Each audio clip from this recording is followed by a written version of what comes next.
Greitai paruošti maistą, skanų ir sveiką? Įmanoma. Nestovėti prie puodų? Įmanoma. Nekepti ant aliejaus? Įmanoma. Kodėl? Žiūrėk toliau.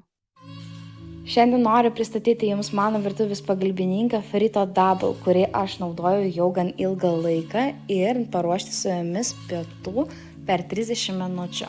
Tai visko, ko Jums reikia, tai tiesiog įsidėti savo daržovės, mėsytę, ką Jūs norite ir nusistatyti tam tikras funkcijas, kurių be abejo yra čia nemažai ir yra labai patogu naudoti.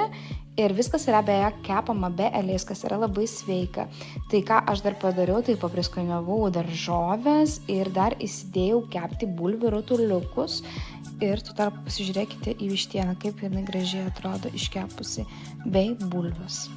Jeigu jūs nenorite iš tiesų ilgai stovėti prie puodų, bei norite sveikai maitintis, didžiausia rekomenduoju įsigyti Frito ir mėgautis sveikais ir skaniais patiekalais jūsų namuose.